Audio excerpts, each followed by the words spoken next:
जय श्री सीताराम जी महाराज की जय, गुरु विश्वामित्र जी की जय, लखन लाल की जय, अवध धाम की जय, जनकपुर धाम की जय। जनक बिलो की बार बार रघुवर को। गोस्वामी तुलसीदास जी का ये पद गीतावली से है। श्री राम जी गुरु विश्वामित्र जी के साथ, लखन जी के साथ जनकपुर धाम में आते हैं। रंग भूमि में वह प्रवेश करते हैं। जनक जी बार बार रघुनाथ जी को देखकर मुनिवर के चरणों में सिर नवा उनकी आज्ञा और आशीर्वाद पा ये ही बातें करते अपने घर को गए। रघुनाथ जी का प्रेम और धनुष तोड़ने की प्रतिज्ञा ये दोनों ही समान है, अतः इनके लिए उन्हें बड़ा सोच हो रहा है और रात्रि में निद्रा भी नहीं पड़ती।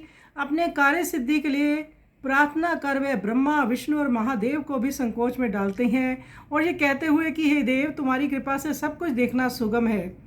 वे अपने सुयश को हंस रूप किए उसके प्रेम और प्रण रूप दोनों परों को संभाल करते हैं।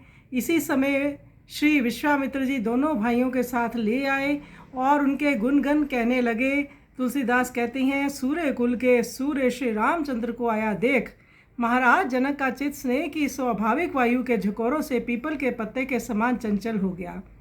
एक तरफ महाराज जनक का प्रण है, दूसरी तरफ वो श्री राम जी लखन जी को देख रहे हैं और बड़े असमंजस में पड़ गए हैं कि मेरा प्रण भी है और ये मन में ये भी अभिलाषा हो रही है कि श्री राम जी के साथ सिया जी का विवाह हो।